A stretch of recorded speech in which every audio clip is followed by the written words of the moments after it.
Assalamualaikum warahmatullahi wabarakatuh. Di sini saya Ravelino, selaku ketua dari kelompok satu, akan mempresentasikan soal melestarikan alam, menjaga kehidupan dari kelompok satu. Kelompok satu terdiri dari Ataya Kurota Ayun absen 1, Olivia Rizano Amaya absen 18, dan Pamela Setia Putri absen 19. Dan juga Rafael Vanira Junior absen 20, Rafaelino Bramudita Salim absen 22, dan Rendra Masyadew Atmaja absen 23. Di sini kami akan mempresentasikan soal tadi, yaitu menjaga lingkungan serta melestarikan alam. 1. Belajar membaca Al-Quran dengan fasih. Pada kesempatan kali ini, kita akan mempelajari tentang kaidah bacaan lam jalalah dan ro. Lam jalalah adalah huruf lam yang terdapat pada lafal Allah Subhanahu wa Ta'ala. Ada dua cara dalam membaca lam jalalah. A. Bacaan tafkim. Tafkim adalah menyembunyikan huruf-huruf tertentu dengan suara atau bacaan tebal. Bacaan tafkim dibaca dengan cara mengucapkan huruf di bibir sambil menjorok ke depan. Lam jalalah dibaca tafkim apabila berada di awal kalimat, setelah harokat fathah atau setelah harokat dumah.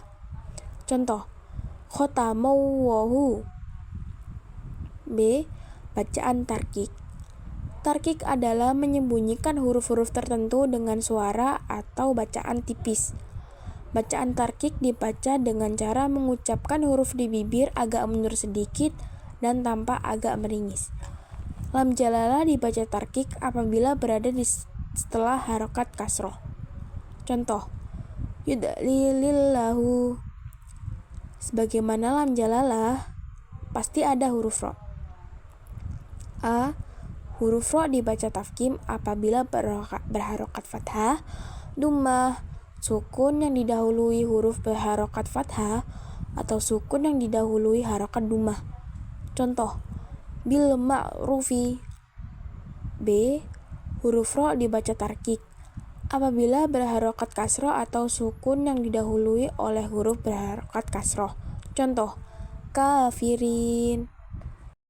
Yang kedua, belajar menulis dan menghafal Al-Quran. Quran Surah Ar-Rum, Surah ke-30, ayat ke-41.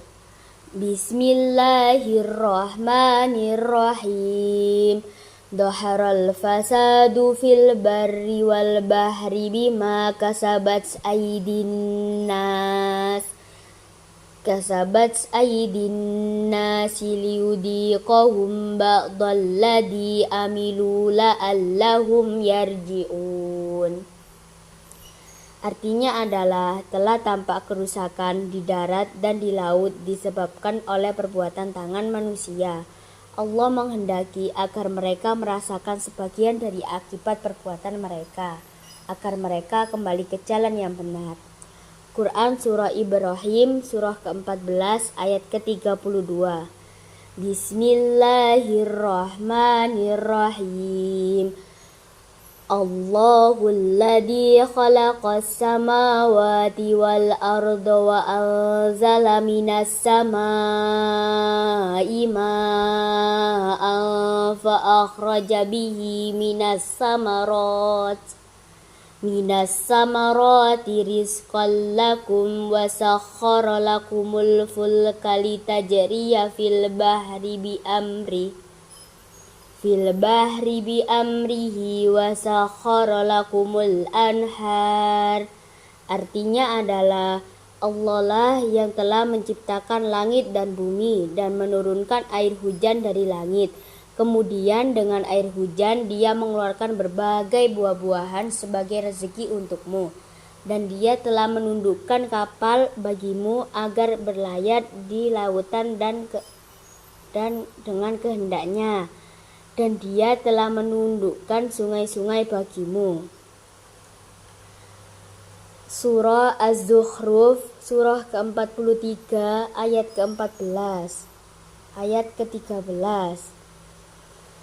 Litasta'ul ala duhurihi summa tadkuru ni'mata rabbikum idastawaitum alaihi wa taqulu subhanalladzi sakhkhara sakhara lana hada wa ma kunna lahu muqrinin. Artinya adalah agar kamu duduk di atas punggungnya, kemudian dia ingin nikmat Tuhanmu apabila kamu telah duduk di atasnya, dan agar kamu mengucapkan Maha Suci Allah yang telah menundukkan semua ini bagi kami, padahal kami sebelumnya tidak mampu menguasainya. Belajar menerjemahkan Quran Surat Ar-Rum ke-30 ayat 41. Dalam surat tersebut, kerusakan alam diistilahkan dengan al-fasad, yang berarti kerusakan.